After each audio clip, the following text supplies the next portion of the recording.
And now, ladies and gentlemen, we have our special guest. If you guys don't know him, this is an American sports broadcaster, very well known, very renowned sports broadcaster, and his name is Dick Stockton. He works for Fox Sports Radio. How are you doing, Dick? I'm doing great, and I hope you're doing great as well. And, we're biding our time, trying to make the most of this very difficult time and hoping for the best down the road. How's your family doing over there?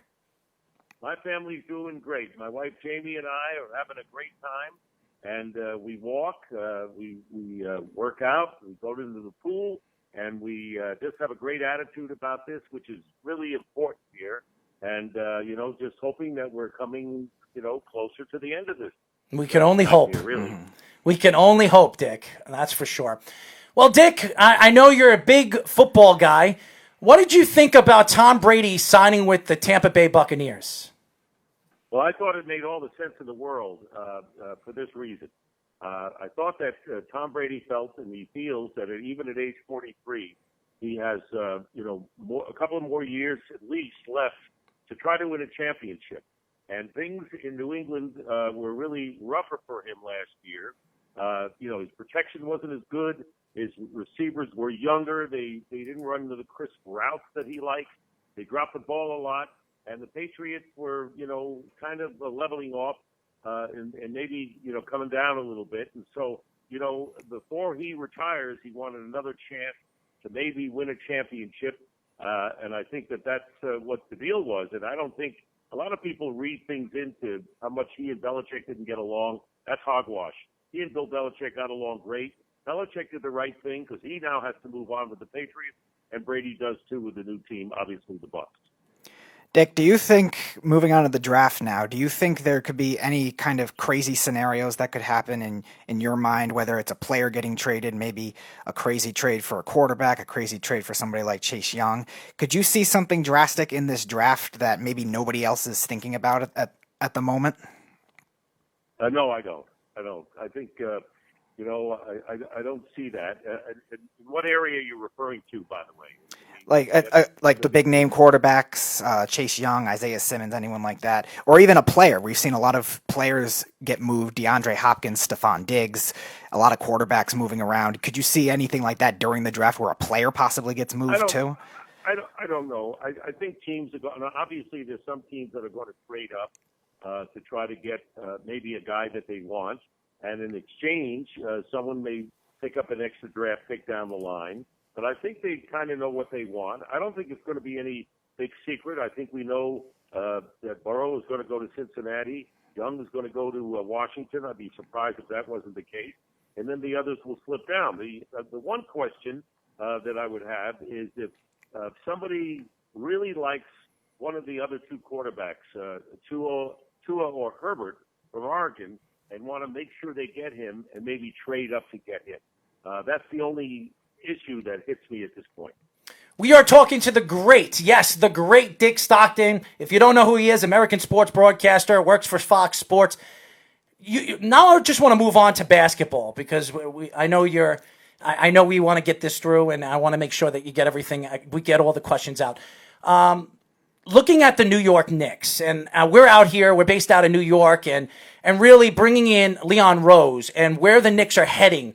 They drafted R.J. Barrett. R.J. Barrett looks like he could be a player. Do you see the Knicks this offseason making a trade for a big-time player like a Karl Anthony Towns that wants out of the Timberwolves? Do you see them making a big move like that? I don't know. If you only make a move like that if it's a move that's going to, win you either a championship or a division title or make you stronger. I think the Knicks really, they need a bigger rebuilding charge because one player is not going to do it. I'm not big on one guy going to a team unless he's going to be the final piece in the puzzle to win a title, really. Dick, I know early in your broadcasting career, you did a lot of college basketball. You did a lot of it in the 70s and the 80s. And obviously, they were the ones that were closest to the end of the season before this virus has hit. Are you surprised the NCAA completely canceled the tournament rather than just potentially moving it to a later date, maybe when the students weren't in school? Or do you think they had to do it right now? And then as a result, we've seen a lot of transfers because of that. Yeah, I think they had to cancel it. I mean, it's going to be very interesting, and we hope that the sports really get underway at some point. But it has to be right. And as you know, when you're going to bring in a lot of players and teams, and whether the fans are there or not, it's going to be issues. But I'm optimistic about it. I think you have to be positive more than you're negative. It's going to be very interesting because a lot of the sports, not the NCAA tournament, has been pushed back to the last quarter of the season. I mean, you look at the Derby, and you look at the golf tournaments, and all of these things, the tennis championship. A lot of those are going to be done, and that's going to wreak havoc, I guess, with the sports schedule, because then you're right in the thick of the NFL season, and not even to touch on baseball, which has its World Series and that to deal with. So I think it's going to be in the Masters, as we know, going to be later on in November, I believe. So I think it's going to be fascinating to see how that all plays out when all of those sports are going to be compressed, like sardines in a can, really. What are your thoughts right now with the baseball season? I know Rob Manfred came out the other day saying that he wants to start spring training May 15th. Now there are some people saying that they might push it off to June. What are your thoughts to Major League Baseball? Do you think they should start in June, July? Where do you see Rob Manfred moving this season, and how many games does he move it to? Well, guys, let's face it. I mean, we don't even know when it's going to be okay to start to get back to our normal lives. We don't know when the businesses are going to go back to what they've been, and when restaurants will open, and all of those things. So we can't put a date on that. We hope it's sooner than later. But in sports, I don't see how you could possibly have a date of what we want to start spring training or start a season or end a season. I just think it's really impossible because of the unknown that you can put a date on anything, really, realistically at this point. What are your thoughts of the Houston Astros debacle? I mean, I've asked a bunch of analysts this, and they've all given me silly answers. So I want to know your thoughts. The whole what do we call this, Speedy? What did they call it? The electronic sign stealing. There you go. What are your thoughts of Rob Manfred deciding really not to do anything to the players on the team? It is hard to do something about the players because, obviously the players were involved. We don't know who. You're going to ban players. The one thing that I think should be done and should have been done is to take the World Championship away from the Astros. Not to award it to the other club, not to award it to the Dodgers or anything, but or whatever it is, when it was the Yankees who were playing the other time. I think that they have to vacate it. There were several instances during the NCAA tournament years ago when, because of various scandals, Louisville was involved in one, St. Joseph's was involved, a player on Villanova was involved. They vacated. So what they did is they just had a space vacated as far as the World Championship was concerned, and that's what they should do. It'd be much easier to do that than to go after individual players and to punish them. Dick, moving on to your broadcasting career, you've had a very long broadcasting career doing many different sports. Is there any particular game or moment that's a favorite for yours, or something that is unforgettable, that a call that you like in particular more than any other?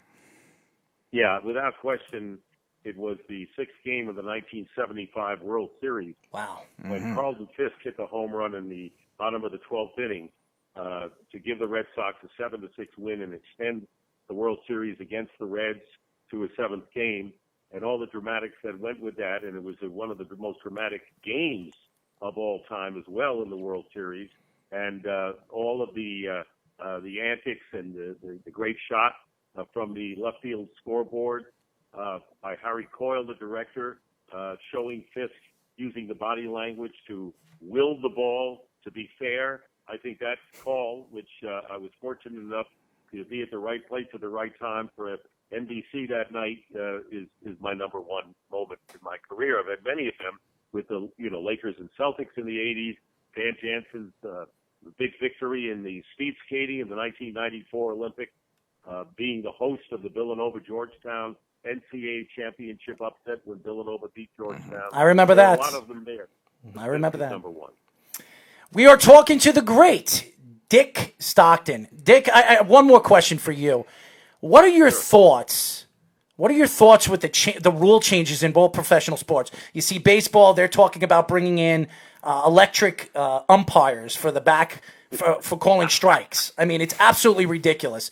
You talk about the NFL the last couple of years, really for the last 15 years, changing the rules to make the game more offensively sound. And really what we've seen in the last couple of years, it's all about defenses in the playoff. What are your thoughts of the changes, the rule changes in professional sports? Do you think it helps sports, or do you think it makes it worse? I don't think it helps sports to do this. And by the way, we used to play electric baseball games as a kid growing up long before your time. And I wish we would have had electric umpires. I would have beaten my friend more in a baseball game if I had an electric umpire. So anyway, I digress. I think that one of the great things about the sport, about talking about football, is the spontaneity, crowd reaction. Where in the effort to say let's get it right, we are being so meticulous that we are losing the euphoria of sport. And what I notice now in football is that every time there's a long pass, there could be a key pass in the game, deep pass, touchdown. People can't explode because they got to say, is this going to be replayed? Is there a flag going to be down? Is there going to be a challenge down? So, you know what? Referees make mistakes. We know that. Players make mistakes. Coaches make mistakes. Let them play. That's what I think. Let them play. This review only really takes away the momentum of what sports is all about, and includes going to the scorer's table to review a shot in basketball. I think it's gotten out of hand, and that's my thought about it. Dick, how would you fix something like that? Because obviously the referees, umpires, whatever it is, they want to get the call right. But again, pace of play has been a problem, especially in baseball. But again, also in basketball, where it seems like 1 minute can turn into 10 minutes or even longer.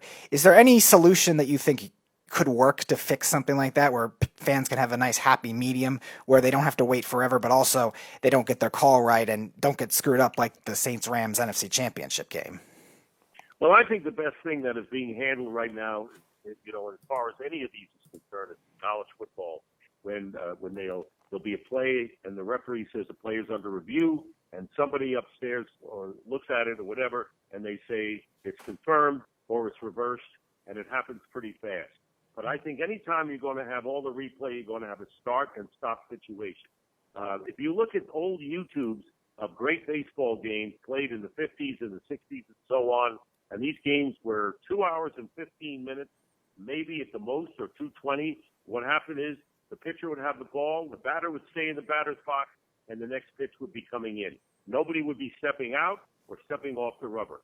And I think this is what I remember baseball to be, which I really enjoyed, and the game moved along. Let's keep the game moving.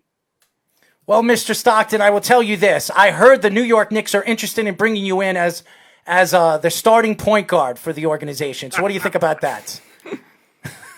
Well, you know what?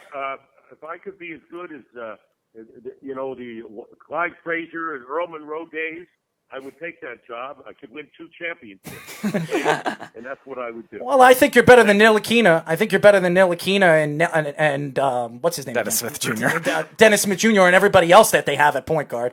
So I think you'd fit. Well, if I was, not now, I'm not. Okay. Well, I will tell you, take care. Take care. Make sure that you stay safe, and hopefully we get you on the show very, very soon. We hope so too, and tell everyone to stay in and keep their distance. We may go for walks once in a while, but no one's around. Stay in, keep following the rules, and let's get this thing done as soon as possible. How's that? That sounds like a good idea. Dick, thank you for joining us. All right, thanks for having me on, guys. Appreciate it.